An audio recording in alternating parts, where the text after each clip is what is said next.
थे रेसिस्टेंस और resistor in parallel, right. सो मैं क्या बताने की कोशिश कर रहा हूँ आप सबको, रेसिस्टेंस और रेसिस्टर इन पैरेलल मतलब क्या है कि जब भी पैरेलल होगा तो रेशो में लेंगे, सबको पता है। तो reciprocal of the combined resistance of a number of resistance connected in parallel equal to किसके है, सम ऑफ रेसिप्रोकल के। मतलब जब भी हमारे पास रेसिस्टेंस पैरेलल में होगा, हमने रेशो में इसको डायरेक्टली एलसीएम लेके ऐड ऑन करना है। आप देख सकते हो एलसीएम लिया मैंने, कैसे लिया एलसीएम आप सबको पता है, 612 नहीं तो हमें पता है, इसको दोबारा करें किससे, 2 1 जा 6 12 आ जाएगा नीचे। उसके बाद 6 को 12 से डिवाइड किया है ना, तो मेरे पास 2, देन 12 को 12 से डिवाइड किया 1, ठीक है। क्योंकि जिससे डिवाइड कर रहे हैं फिर ऊपर नोमिनेटर से मल्टीप्लाई भी कर रहे हैं, तो दोनों को ऐड ऑन किया आपने, रेसिस्टेंस आ गया ओम, ठीक है।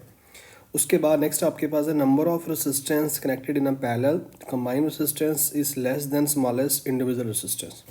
अब उसने बोला नंबर ऑफ रेसिस्टेंस जो है हमारा पैरेलल है और कंबाइंड रेसिस्टेंस जो है वो कम है या लेस है than the smallest individual resistance. जब मैं बात कर रहा हूँ पैरेलल के केस में, हमें बताया ये रेसिस्टेंस क्या होगा, कम होगा, करंट मैक्सिमम होगा। उसने बोला यहाँ पे नंबर ऑफ रेसिस्टेंस पैरेलल में है, potential difference across each resistance same which is equal to voltage of battery. तो बेसिकली जब भी हम पैरेलल में लेते हैं तो हमें करंट इक्वल मिलता है, सेम मिलता है, ठीक है। तो हम हमारे घर में जो इलेक्ट्रिसिटी कनेक्शन है वो पैरेलल है, हमें पता है फ़ैन का स्विच, लाइट का स्विच, एसी का, सबका अलग अलग है और सब में वोल्टेज जो है इक्वल फॉर्म में सप्लाई हो रही। तो इसका एडवांटेज है, इनिशियल कॉस्ट हाई है बट ये हमारा एडवांटेज भी है। So number of resistance connected in parallel join to terminal of battery, तो different amount of current flow through each resistance depend on the value of resistance but current flowing.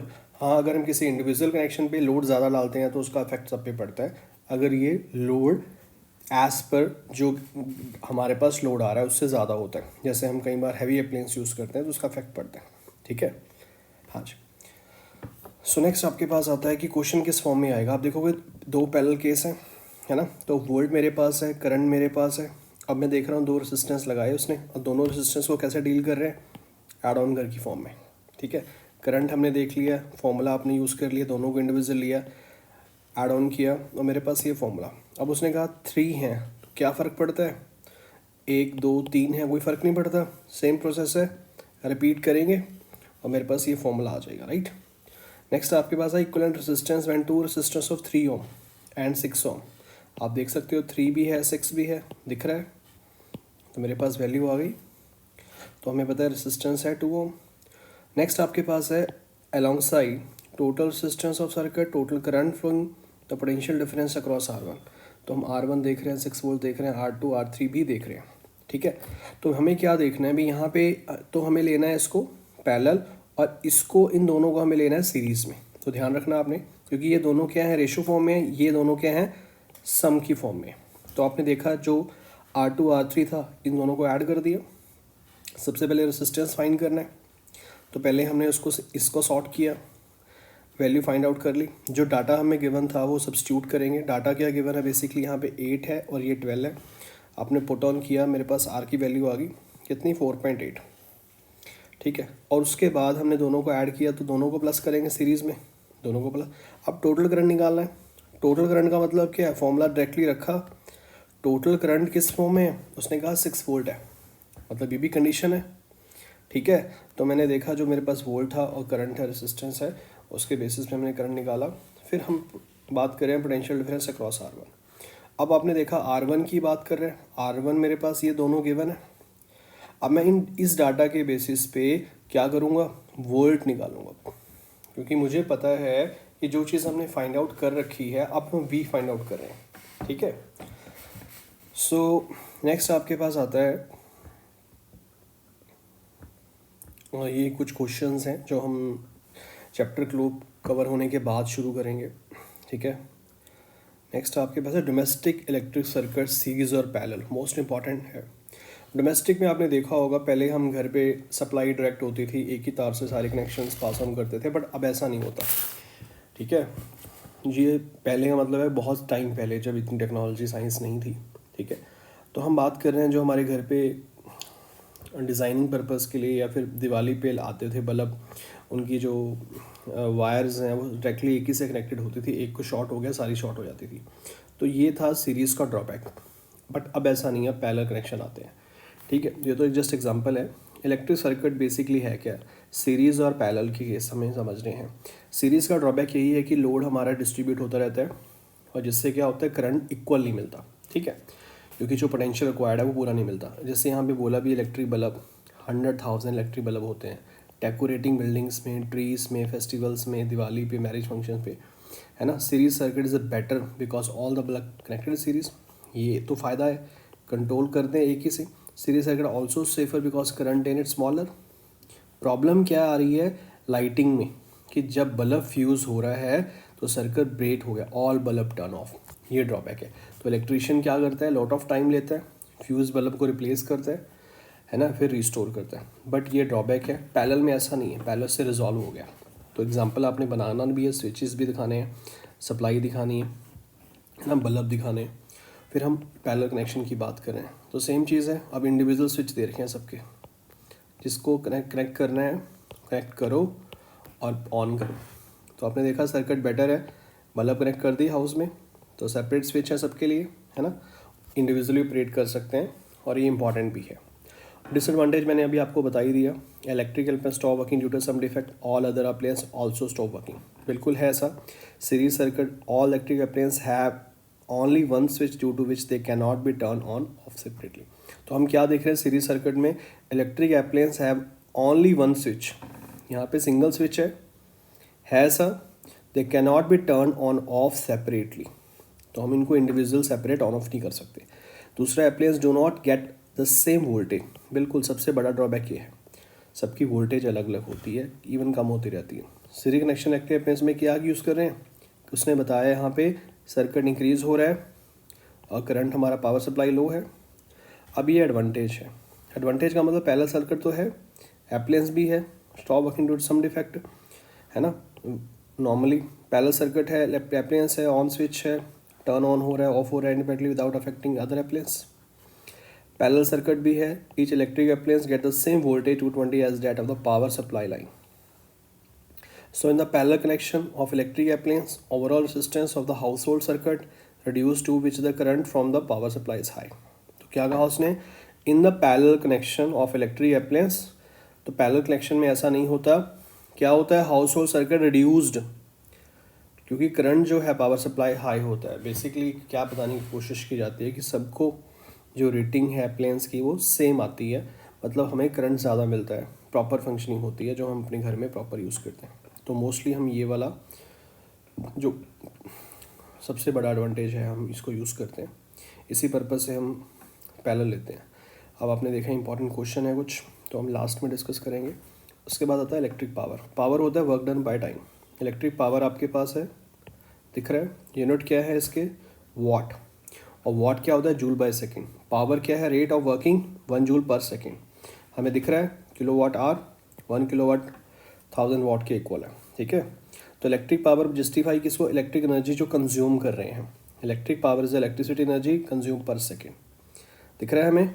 Electric appliance consume electrical energy at the rate of 1 joule per second, so power is said to be 1 watt, the rate of electrical work is done at the rate of which electric energy is consume is called electric power. तो यहाँ पे बात हो रही है consumption की।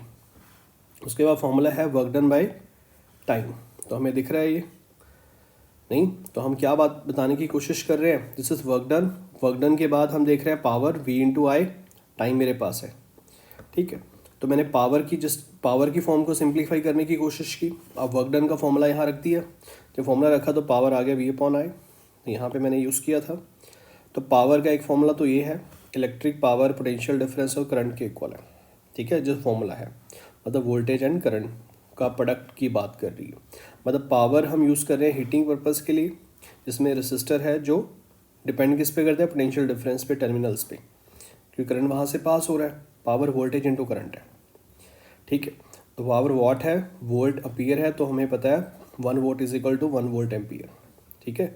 उसके बाद है कुछ दूसरे फॉर्मूले भी हैं पावर के, जैसे पावर को हम IR की फॉर्म में देखें तो हमें पता है V upon I is equal to R, ये फॉर्मूला होता है। तो V की वैल्यू पुट कर दी, पावर के आगे I² R।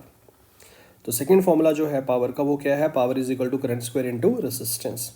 अगर पावर हमें VR की फॉर्म में देखना है तो पावर का ये फॉर्मूला तो है ही, ये ओम्स लॉ का फॉर्मूला है।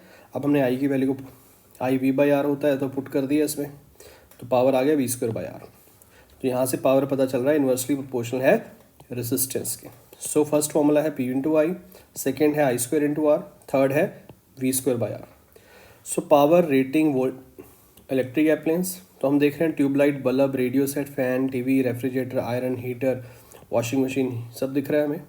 यूजुअल पावर भी दिख रही है, वोल्टेज भी दिख रही है, करंट भी दिख रहा है। तो हम क्या देखने की कोशिश कर रहे हैं, पावर है, वोल्ट है, और करंट क्या बता रहा है।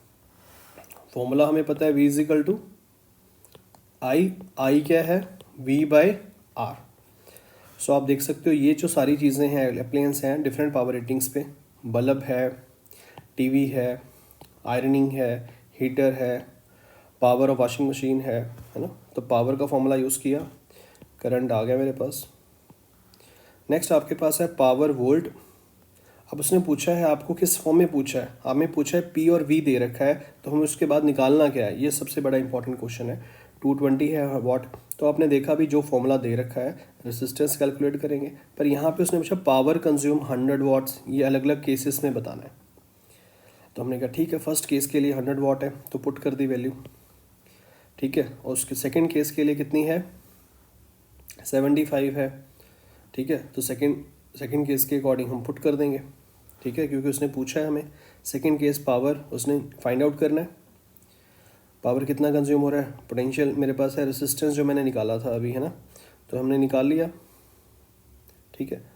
तो यहाँ पे फर्स्ट केस के बेसिस पे ही हमने क्या निकालना था, सेकंड, ये मैंने बाय मिस्टेक बोल दिया आपको सेकंड वाला ऑप्शन, हमें फर्स्ट के बेसिस पे ही मैंने सेकंड केस में पावर को फाइंड आउट किया, ठीक है। तो हमने पहले रेजिस्टेंस सिंप्लीफाई किया, उसके बाद रेजिस्टेंस की वैल्यू को सब्स्टिट्यूट किया, ठीक है, पावर फाइंड आउट करने के लिए। फिर हम बात करेंगे does not represent electric power circuit, I square R, I R square V है। तो हमें पता है कौन सा फॉर्मूला है, आई आर स्क्वायर। तो उसने कहा डज नॉट रिप्रेजेंट, जो रिप्रेजेंट नहीं करता वो ये है, ठीक है। उसके बाद इंपॉर्टेंट फॉर्मूला है पावर का वर्क डन बाय करंट और टाइम। तो हमने यहाँ पे फॉर्मूला यूज़ किया energy over time, electric energy power into time, दिख रहा है हमें।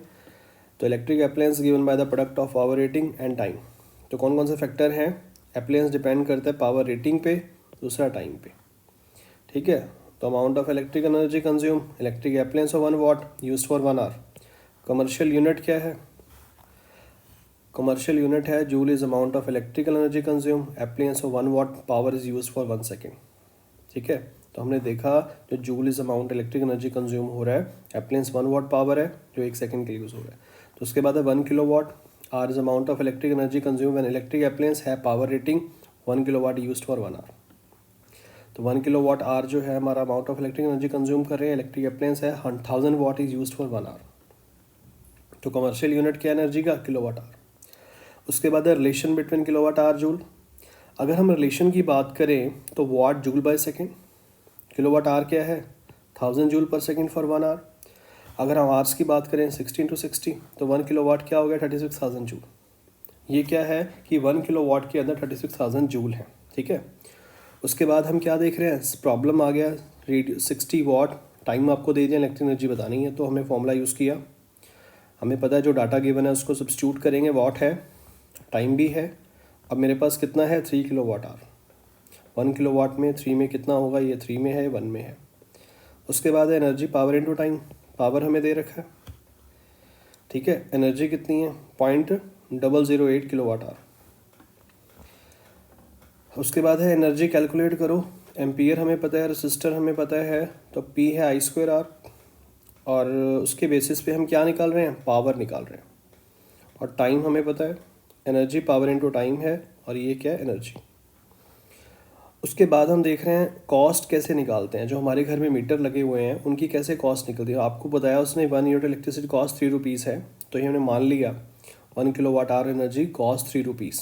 तो कॉस्ट कैसे निकालेंगे, जो भी हमारे घर पे लोड आता है उसको हम किससे डिफाइन कर रहे हैं बेसिकली।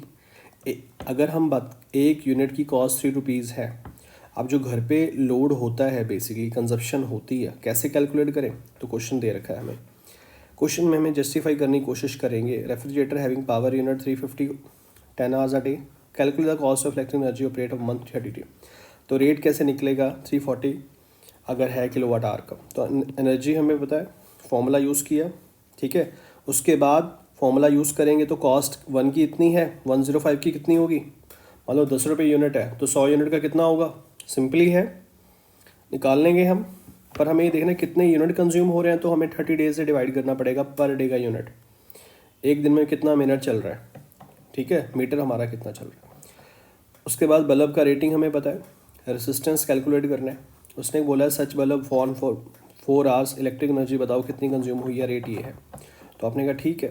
तो हमें सबसे पहले क्या पूछा है, रेसिस्टेंस, और दिया क्या है, बल्ब की रेटिंग दे दी यहाँ पे उसने, और हमें बताया 4 आवर्स, तो पावर 100 वाट पता है, 200 वाट हमें पता है, तो हमने पावर रखा 100 वाट, 200 वोल्ट रखा है। एज़ पर डाटा रेसिस्टेंस कितना आ गया, 400 ओम। कॉस्ट कितनी है, एनर्जी बताई, पावर इनटू टाइम, पावर का फॉर्मूला यूज़ किया, टाइम बताया, तो मेरे पास क्या आ गया, 1 बल्ब का 0.4 है, 5 का 2 किलो वाट आवर है। तो कॉस्ट मतलब एक का 4.60 है, तो 2 का कितना होगा, 9.80। तो ऐसे ही क्वेश्चन है, heater dry current 10 ampere 220 volt, cost बतानी है, हीटर 5 आवर्स कितना यूज़ कर रहे हैं 30 डेज के लिए, कॉस्ट ऑफ 1 यूनिट बताओ, और 5 रुपीज़ हमारा 520 रुपीज़ वो है कॉस्टिंग है। पावर हमें पता है, वोल्टेज पता है, करंट पता है, पावर पता है, तो हम ये क्या है, एनर्जी है, पावर हमें दे रखा है, टाइम दे रखा है, 1 डे का हमने निकाल लिया, 30 डे का निकालना है। 1 यूनिट कॉस्ट हमें पता है, 330 का निकाल लेंगे, ठीक है। तो ये है बेसिक क्वेश्चन थे इसके। इसके बाद हमारा चैप्टर है heat effect produce by electric current. अब कौन कौन से इफेक्ट हैं, करंट पास हो रहा है, रेसिस्टेंस हाई है, नाइक्रोम वायर रेसिस्टेंस ये बड़ा हॉट हो जाता है, हीट प्रोड्यूस करता है, तो हमें पता है कि इसमें से करंट इजीली पास नहीं होता है। रेसिस्टेंस का पर्पस है, फ्रिक्शन का रोल प्ले करता है, ये एक तरह से कंट्रोल करता है, जिससे करंट अपोज करता है, क्योंकि करंट के अपोज चलता है, तो जिससे ये रेडिश फॉर्म में कन्वर्ट हो जाता है। फॉर्मूला क्या है वर्क डन का, चार्ज इंटू वोल्ट, करंट है चार्ज ओवर टाइम, और चार्ज का formula current into time, potential difference V equal to IR है। तो हमने इनको कंपाइल कर दिया, क्योंकि हमें निकालना क्या है, हीट निकालना है। तो उसने कहा वर्क डन की बात करें, वर्क डन में क्या होगा, फॉर्मूला सब्स्टिट्यूट करेंगे, और V में I², तो मेरे पास एक फॉर्मूला आ रहा है वर्क डन की फॉर्म में या हीट की फॉर्म में, एक ही बात है, वर्क डन और हीट को सेम बोल रहा है वो, ठीक है। तो हमें पता है हीट प्रोड्यूस हो रही है, डायरेक्टली प्रोपोर्शनल है स्क्वायर ऑफ करंट के रेसिस्टेंस ऑफ वायर के टाइम। हीट बढ़ेगा तो करंट स्क्वायर होगा, रेसिस्टेंस भी बढ़ेगा, टाइम भी हमारा बढ़ेगा, क्योंकि प्रोपोर्शनल है, ये स्क्वायर फॉर्म में, ये डायरेक्टली प्रोपोर्शनल है। करंट बढ़ रहा है तो रेसिस्टेंस हमारा क्या हो रहा है, क्योंकि यहाँ पे रेसिस्टेंस का रोल भी सेम है। अब करंट बढ़ने का रीज़न है कि रेसिस्टेंस लो होगा, तभी करंट ज़्यादा जाएगा। अगर रेसिस्टेंस बढ़ेगा तो करंट क्या होगा, अगर रेसिस्टेंस बढ़ गया तो करंट कम जाएगा, करंट कम जाएगा तो हमें पता है हीट ज़्यादा आएगी, जो हमारा नाइक्रोम जो मटेरियल है, स्पेशली जो हम हीटर पर्पस में रॉड्स में यूज़ करते हैं, ठीक है। तो current will produce more heat per unit time, resistance को सीरीज में कनेक्ट कर दिया, या when they are connected parallel, तो यहाँ पे पैरेलल में लिया उसको, ठीक है। हीट हमें पता चल रही है, एप्लियंस जो हैं विच run on electricity do not cover all the electric energy heat, ऐसा नहीं है कि सारी इलेक्ट्रिसिटी कन्वर्ट हो जाती है, लॉसेस भी होते हैं उसमें, ठीक है। क्वेश्चन है, पोटेंशियल डिफरेंस दे रखा है, रेसिस्टेंस दे रखा है, करंट बताओ, हीट एनर्जी बताओ 10 सेकेंड में। तो आपने कहा ठीक है, V/I equal to R, volt हमें पता है, करंट निकालना है, फॉर्मूला यूज़ करेंगे, हीट एनर्जी बताओ, फॉर्मूला यूज़ करेंगे, तो मेरे पास क्या है, हीट आ गया। अब मैं R की बात कर रहा हूँ, R का फॉर्मूला यूज़ किया तो मेरे पास ये आ गया, ठीक है। सैम्पल प्रॉब्लम 3 है, तो मैं क्या देखने की कोशिश कर रहा हूँ, वायर है, सेम मटेरियल है, इक्वल लेंथ है, डायमीटर है, सीरीज़ है, पैरेलल है, पोटेंशियल डिफरेंस भी है, हीट प्रोड्यूस हो रही है सीरीज़ में, पैरेलल कॉम्बिनेशन भी है, तो मेरे पास अलग अलग फॉर्मेट आ रहे हैं। तो हमें पता चला रेसिस्टेंस, करंट, हीट। अब H1 की जो वैल्यू है वो देख रहे हैं, R2 हमें पता है, ये करंट भी पता है, ये H2। अब ये बेसिकली हो क्या रहा है, उसने कहा सेम मटेरियल है, इक्वल लेंथ है, इक्वल डायमीटर है, तो हमने कहा ठीक है। और उसके बाद उसने बोला सेम पोटेंशियल डिफरेंस रेशियो बताओ सीरीज़ और पैरेलल की, तो हम देख रहे हैं रेसिस्टेंस, 2 रेसिस्टेंस वायर सीरीज़ में है, पोटेंशियल डिफरेंस सर्किट, I हमें पता है, और हीट क्या है, I² RT, I की वैल्यू कितनी है, पुट कर दी, और हम देख रहे हैं इसको, ठीक है। और उसके बाद सिंप्लीफाई करके ये आ रहा है, फिर हमने रेसिस्टेंस को हाफ कर दिया, पैरेलल का केस था, पुट किया यहाँ पे, तो मेरे पास ये वैल्यू आ गई, दोनों को डिवाइड कर दिया तो मेरे पास आ गया 1/4। एप्लीकेशन क्या है, आयरनिंग में यूज़ होता है, स्पेशली गर्म करने के लिए। केटल में यूज़ होता है, टोस्टर में, ओवन में, हीटर में, वाटर हीटर में, गीज़र में भी होता है। दूसरा, यहाँ तक कि हम शॉप्स पे देखते हैं बल्ब का यूज़ करते हैं गर्म करने के लिए पैटीज वगैरह को, ठीक है। क्योंकि टंगस्टन मेटल क्या होता है, ये हाई मेल्टिंग पॉइंट है, 3380 इसका मेल्टिंग पॉइंट है, फ्लेक्सिबिलिटी हाई है और लो रेट ऑफ ऑपरेशन है हाई टेम्परेचर पे, तो इसका एडवांटेज भी हम उठाते हैं। तो ये हीट क्या करता है, इमिट लाइट की फॉर्म में, टेम्परेचर 2500 तक जाता है। तो electric bulbs filled with chemically unreactive gas argon nitrogen होता है उसमें। अब ये छोटा सा फ्यूज़ है जो हमारी बाइक्स में होता है स्पेशली, ठीक है। फ्यूज़ वायर हल्का सा होता है, बिल्कुल ना के बाल जैसा होता है, ठीक है। जैसे ही वोल्टेज करंट ज़्यादा होता है ये फ्यूज़ हो जाता है, ठीक है। तो heating effect of current utilize electric fuse for protecting household wiring electric appliance. So I think ये था आपका चैप्टर। तो नेक्स्ट क्लास में हम एनसीईआरटी के जो क्वेश्चन आंसर रहे हैं आपके फर्स्ट से लेके जो हमारे इम्पॉर्टेंट क्वेश्चन है, स्पेशली जो एनसीईआरटी में जितने भी क्वेश्चन गिवन है, ठीक है, इन टेक्स्ट क्वेश्चन हैं और दूसरे क्वेश्चन हैं, हम 1 बाय 1 डिस्कस करेंगे। तो जो बच्चे देख रहे हैं तो वीडियो को लाइक शेयर सब्सक्राइब करना है और शेयर करना है जो आपके फ्रेंड्स हैं, ठीक है। Thanks for watching.